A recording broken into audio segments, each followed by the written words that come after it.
Howard gets it in, but it's knocked away by Lexie Hull. Hull with the steal. And the Indiana Fever, beset by major injuries all year long, are on the doorstep of making the semifinals. Let's call it exactly what it was, a gut check challenge. Win or go home.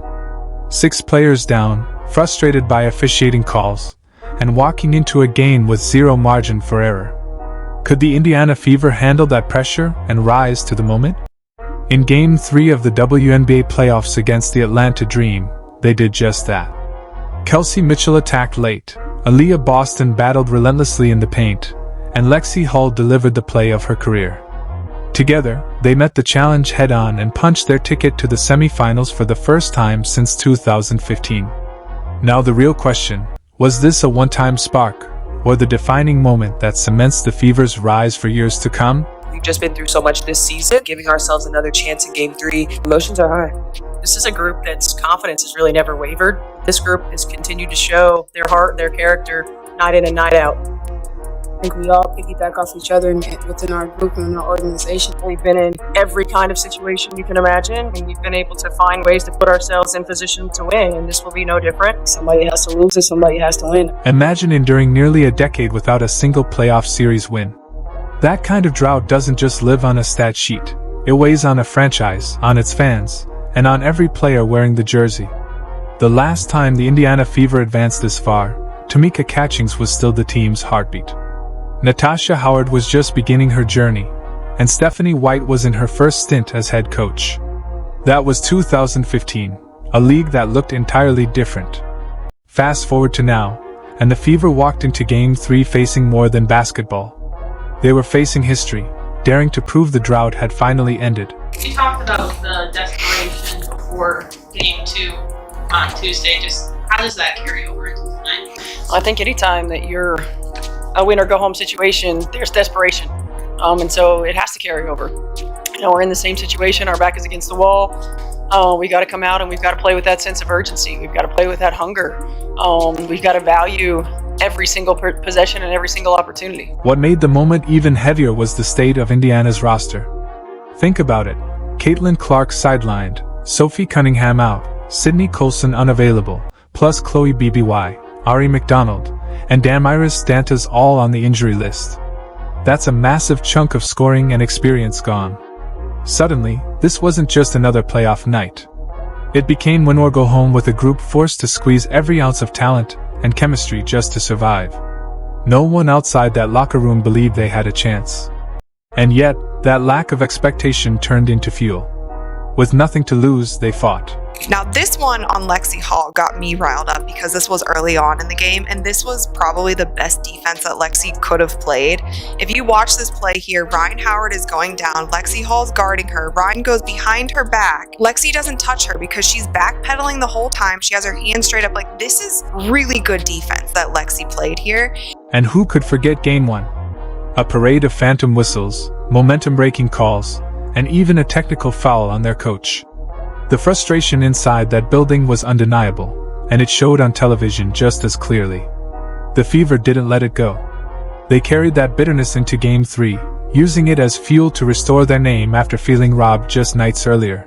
Indiana Fever are heading to the semifinals. Driving to the foul line in the paint, lays it in. Sims crossover left to right, gets into the paint, layup, good.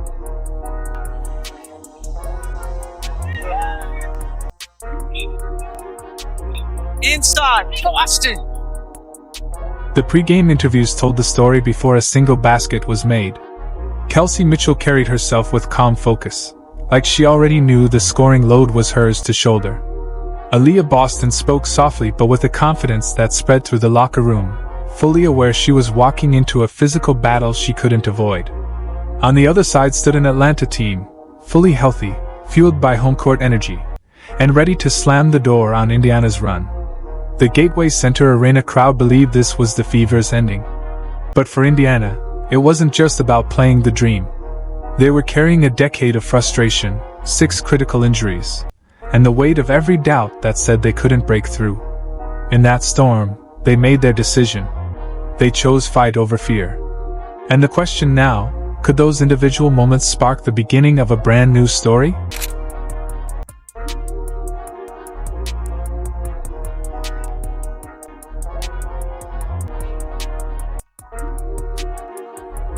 To Jones. Throws it up. No good! Game over! And the Fever are moving on! The Fever found themselves in the kind of situation that defines entire seasons. Down late in Game 3, surrounded by the intense roar of just under 4,000 Atlanta fans, every possession felt heavier than the one before it. A season's worth of fights, injuries, and doubts funneled into those final minutes. And the crowd was savoring every moment, trying to drag Indiana into silence. The Fever didn't fold. They turned to the players who had carried them all year, and one by one, people stepped into the fire. Just picked up her second foul, so Hillman and Gray each with 2. Mitchell over the Boston screen. And that was tough, her hands. But going back to that ball screen here, little movement in the first part of that screen by Aaliyah Boston. Mitchell. Man. The Fever found themselves in the kind of moment that can define an entire season.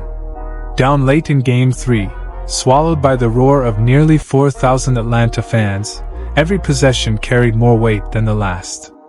A season's worth of battles, injuries, and doubts funneled into those final minutes, while the crowd tried to drag Indiana into silence.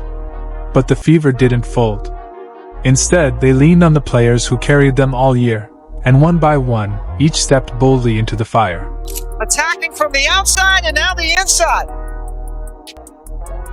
And Mitchell's been quiet for a while. Not anymore. Mitchell over to Boston. Again, the shot clock winding down. Mitchell, top shot off the bounce to get around Jones. 2 steps behind the 3-point line, and the dribble handoff for Kelsey Mitchell. Kelsey Mitchell was the steady heartbeat that kept Indiana alive. Atlanta's defense knew the assignment: crowd her, clog the paint, and send help every time she touched the ball. Still, Mitchell poured in 24 points. 19 of them came before halftime, a scoring burst that kept the Fever afloat on the road. Even when the Dream tried to close her lanes, she refused to fade, finding ways to impact the game with assists, blocks, and relentless pressure. Scoring through constant defensive attention is never easy, but Mitchell didn't blink. She kept attacking, and her teammates fed off that unwavering fight. Misha just 4 of 16 from the floor in Game 2. That's terrific ball into Boston. Beautiful read. Inside the paint, Aaliyah Boston was writing her own story. Matched against Bree Jones, she absorbed hit after hit in the low post without ever losing composure.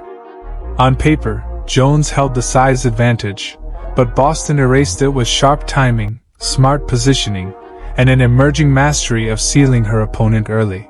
For Atlanta has not been good. 40%. Maybe a little higher than that, 45. Indiana electing not to call a timeout. Boston almost gave it away. Into Boston for the lead. She hits it. Indiana goes up. Boston gets it. Mitchell is denied, but then Jordan Tannen to fall. Bree Jones almost gets it, but that's the second defender that's gone down in Bree Jones. 14 points, 12 rebounds, 6 assists. That stat line barely captures Aaliyah Boston's impact. Every rebound came in heavy traffic. Every assist created a chance the Fever desperately needed. She wasn't simply holding her ground. She was displaying poise beyond her years, anchoring the middle of an undersized, injury-depleted lineup and refusing to let the moment overwhelm her. That Aaliyah Boston has to really body up with Bree Jones in that situation. Sasha Howard slashing in.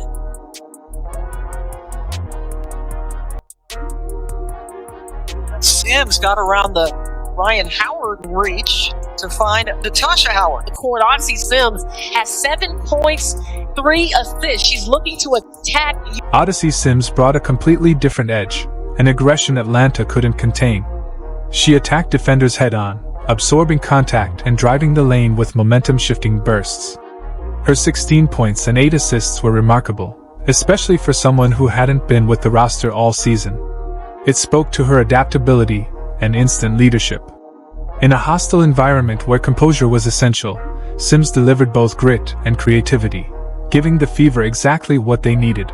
A complete skill set in all that she can do. It's the first miss for Atlanta as Howard could not get it to go. Odyssey Sims, this is what head coach Stephanie White wants from Odyssey. Right? With 10 points so far. Sims dribbled right into trouble and was able to score and get fouled. And you can't overlook Brianna Turner. She may not have been a staple in every regular season rotation, but on this night she was indispensable. She clogged lanes, contested shots, and read plays before they fully developed. When fatigue and foul trouble threatened Indiana's rhythm, Turner gave the Fever a backbone. Her reputation as a pro who always stays ready came alive here. She didn't need touches. Her selflessness created space for others to shine. Reiner posting up, setting a screen ultimately that Shea Penny ran into. Anytime Atlanta needs a bucket, they look to her, and she's wanting the ball as well with the last score for Atlanta. Aerial Powers was the spark plug. Her minutes were limited, but every stretch shifted Indiana's energy. She dove on the floor, battled through screens, and pushed the tempo on both ends. Her presence made teammates elevate simply by how hard she played. Hustle doesn't always show up in a box score, but hers was undeniable. The defense grew louder, the bench more animated, and momentum felt steadier whenever she was on the floor. Of the signees, because of injuries in the game, as we approach a minute to go, Aerial Powers in! The bench. All the injured players to not just cheerlead, but also to give advice to all the newbies. Big block by Powers. Good help side by Aerial Power. Possession by possession, Indiana clawed its way back into the game. Gateway Center Arena was deafening, shrill, overwhelming, but the Fever answered that noise with focus.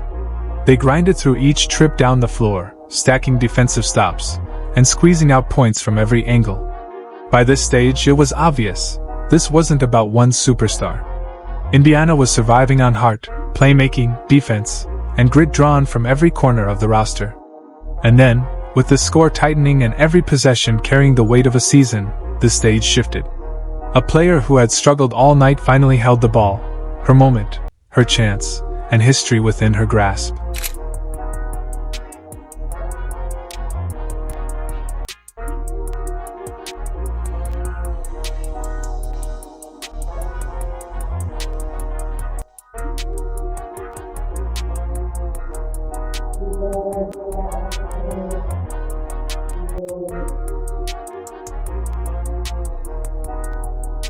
What if your worst shooting night somehow turned into your defining moment?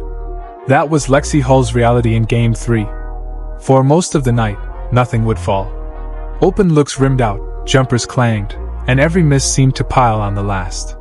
You could see the frustration flicker across her face, even as she tried to hide it. For a player who thrives on knocking down shots and spacing the floor, it had to feel like the court was shrinking around her. Still, Hull never stopped working. She battled defensively, chased every assignment, and kept herself locked in, waiting for the one chance to swing the game. After shooting just 26% in the first 2 games, her moment was coming. 26% in the first 2 games. Good help by Alicia Gray there on Howard. Hull?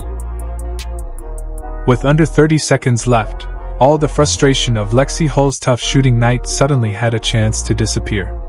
The Fever trailed by a single point, every second of the shot clock dripping with tension. Kelsey Mitchell slashed to the rim with her trademark burst, finishing a layup off a perfect feed from Aaliyah Boston to keep Indiana alive. The dream answered quickly, but the Fever still refused to fold. On the next possession, the ball swung around the perimeter until it found Hull. Another open look. This time, she buried the 3. It wasn't just a basket. It was a lifeline, breathing hope into her team for the final stretch. High ball screen has worked for Kelsey Mitchell, but that time, she gives it up to Hull. And how about that shot by Lexie Hull? But the game was still far from over. Atlanta had 7.4 seconds and an inbound play to decide their season. One clean pass, one good look, and they could steal back everything Indiana had fought for. The crowd braced, fully expecting the ball to land safely in the Dream's hands. Then, in a heartbeat, Lexie Hull saw it differently. Reading her defender's eyes, anticipating the passing lane, she lunged forward without hesitation and ripped the ball clean from the air for a game-saving steal. Howard gets it in, but it's knocked away by Lexie Hull. Hull with the steal, and the Indiana Fever, beset by major injuries all year long, are on the doorstep of making the semifinals. That single play changed everything. The Fever were no longer clinging to survival. They were charging into the WNBA Semifinals for the first time since 2015. Odyssey Sims sealed it with a free throw, but it was Lexie Hull's steal that became the unforgettable moment. What had looked like a wasted night shooting instantly transformed into the defining play of the series. Hull's steal wasn't just about basketball instincts. It embodied the theme surrounding this Indiana team all season: no excuses, no matter the struggle. Shots may not fall, frustration may linger, but when your team needs you most, you answer. That's exactly what Hull did, and that's why her play will forever be tied to ending a decade-long drought. From that steal to the celebration, everything flipped. The Fever were finally back. The Indiana Fever are heading to the semifinals of the WNBA for the first time in 10 years. Kelsey Mitchell said, all that we've got, and we have all that we need, cobbling together this roster, and here they are, about to be in the Final Four. What you thought was impossible is possible.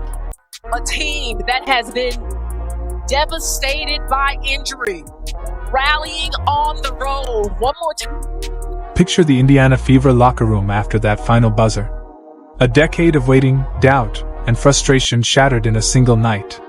Players who had carried scars from losing seasons now wore smiles as wide as children on playgrounds. Kelsey Mitchell, one of the longest-suffering faces of the franchise, grabbed teammates in tight embraces, joy and relief radiating from her. Aaliyah Boston sat quietly for a moment, tears filling her eyes as the weight of history settled in. Lexie Hull, the same player who sealed the win with a steal, clutched the game ball like treasure, proudly holding it up to every camera. For veterans like Brianna Turner and Odyssey Sims, who had bounced from roster to roster, this wasn't just a playoff win. It was proof that their fight mattered, their minutes counted, and that sometimes, persistence reshapes an entire season.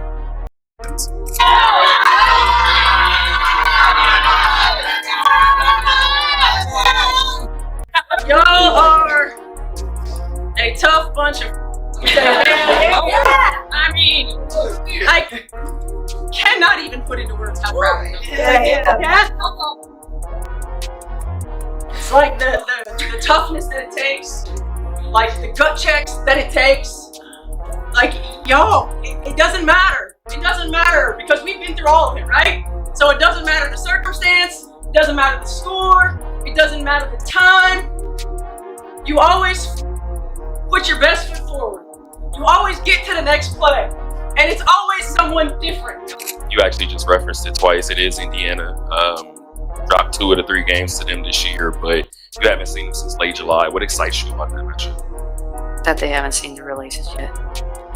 They caught us when we were a bit in turmoil. Not only that, they whooped us one of those stretches. So, you know what? We'll buckle in, hone in where we can, and take care of business. Even without Caitlin Clark on the floor, her presence was impossible to miss. She spent the night on the bench waving towels, shouting encouragement, and pouring every ounce of energy into her teammates. After the game, she posted in all caps, "Fever show with hearts and team colors." For someone forced to watch in street clothes, her emotions spoke volumes about how unified this team has become. Every player, whether logging minutes or cheering from the sideline, had fingerprints on this win. That locker room didn't look like a team that had lucked into a victory. It looked like a family that had earned every second of celebration. But even as the joy echoed, reality couldn't be ignored. Head coach Stephanie White reminded them this was only step one. Waiting next are the defending champions, the Las Vegas Aces. That means Aya Wilson, Chelsea Gray, Jackie Young, and a roster built with depth, discipline, and championship pedigree. And just in case Indiana needed more motivation, Aces coach Becky Hammon made it clear the real test is still ahead. She sent a loud warning, saying bluntly, "They haven't seen the real Aces yet." She wasn't exaggerating. This matchup stretches into a best-of-5 series, which means adjustments, sustained runs, and the kind of playoff pressure only a championship roster knows how to handle. Indiana understands exactly what they're walking into. They've faced injuries, bad whistles, and elimination pressure already. They've been tested in ways that would have broken other teams. But instead of folding, they rose. 6 key players out, their backs against the wall, and still they fought their way into history. That's not just survival, it's the rebirth of a franchise that had waited nearly a decade for this moment. 10 long years without a playoff series when finally ended, not with perfection, but with toughness, belief, and a refusal to quit. This run is about more than advancing to the semifinals. It's proof the Fever are building something real, an identity forged in resilience. Now comes the giant every team measures itself against. The Las Vegas Aces. Becky Hammon insists Indiana hasn't seen their best yet. But if the Fever showed anything in this series, it's that heart and grit can carry you places talent alone can't. So, Fever fans, we'll turn it to you. How proud are you of this team's fight? Drop your thoughts in the comments below. And if you're riding this wave of history, hit like, subscribe, and turn on notifications so you don't miss what comes next.